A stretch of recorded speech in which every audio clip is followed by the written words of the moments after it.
Jana nilimsikiliza kijana wangu mmoja anaitwa Zito Kabwe. Alikuwa anaongea Lindi. Anasema mzee Wasira anajua historia.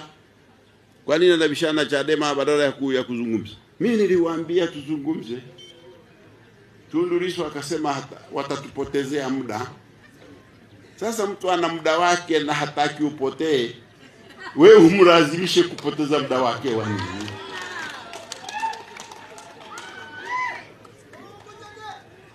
Kwa hiyo sisi tunawaambia wakiwa wana jambo na linazungumzika na linawezekana waje tuzungumze. Hawataki kuzungumza. Sasa wanasema hayo mabadiliko wanayoyataka wao ambayo mimi siyajui na hawajapata kuyasema. Tena leo nataka niwaambie, mtu waambie nini hasa mnataka. Maana no reform. Reform nini? Tumesha reform. Watu waambie wa Tanzania kitu gani hasa? Hawasemi. Sasa na wanachama wao wameanza kuwageuka. Maana wanachama wao nao wanataka udiwani, hata kama sio wataupata, lakini kuupata ni majaliwa. Lakini unawapa uhuru wa kugombea. Sheria ya uchaguzi inasema watu wajiandikishe. Wamejiandikisha au hawajajiandikisha? Wamejiandikisha.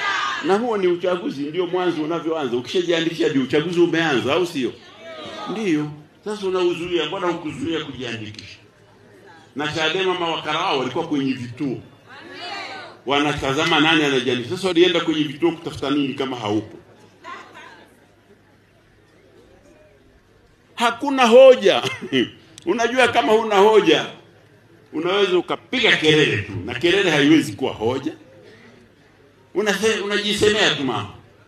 Tunamwambia uchaguzi Dar es Salaam para wamejiandikisha mpaka watu wameomba siku zaidi.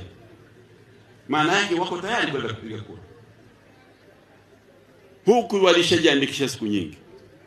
Wagombea wameanza kupatikana kwa vyama vingine. CCM tayari tunao. Tuna mgombea urais na mwenza.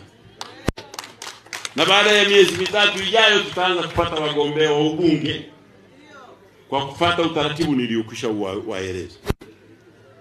Uchaguzi ndio sasa watazuia sisi kupata wagombea. Kwa hiyo tunawaambia jamani, tuambieni. Alafu nawauliza, mnasema mtazuia uchaguzi. Mnatumia mbinu gani kuzuia uchaguzi? Katiba ya nchi hii inasema uchaguzi wa Tanzania hauwezi kuahirishwa. Iwe mvua iwe jua.